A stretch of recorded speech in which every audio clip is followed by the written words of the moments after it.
പിഞ്ചുകുഞ്ഞുങ്ങൾക്ക് നേരെയുള്ള ലൈംഗിക അതിക്രമത്തിൽ കുറവുകളില്ലാതെ കേരളം. പോക്സോ കേസുകളിൽ തുടർച്ചയായ രണ്ടാം വർഷവും തലസ്ഥാന ജില്ലയാണ് ഒന്നാമത്.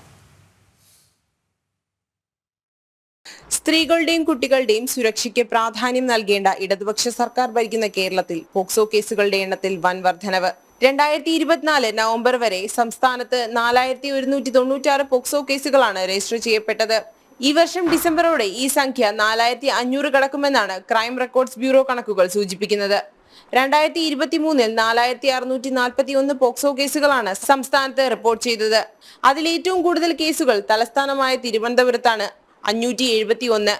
പിന്നെ മലപ്പുറം 465, കോഴിക്കോട് 416, കൊല്ലം 397 എന്നിവയാണ് ഏറ്റവും മുൻപിലുള്ള ജില്ലകൾ. പത്തനംതിട്ടയിലാണ് ഏറ്റവും കുറവ് കേസുകൾ റിപ്പോർട്ട് ചെയ്തിട്ടുള്ളത്, 150. കുട്ടികൾക്കെതിരായ അതിക്രമങ്ങൾ വീടുകളിൽ നിന്നും വിദ്യാലയങ്ങളിൽ നിന്നും പൊതുസ്ഥലങ്ങളിലേക്ക് വ്യാപകമായി കൊണ്ടിരിക്കുന്നു. സ്വന്തം വീടുകളിൽ പോലും പീഡനങ്ങൾക്ക് ഇരയാകുന്ന കുട്ടികളുടെ നില വേദനാജനകമാണ്. ലഹരി മരുന്നുകൾ ഉപയോഗിച്ചുള്ള പീഡനങ്ങൾ കൂടി വരുന്നുവെന്നത് സർക്കാരിനും സമൂഹത്തിനുമുള്ള മുന്നറിയിപ്പാണ്.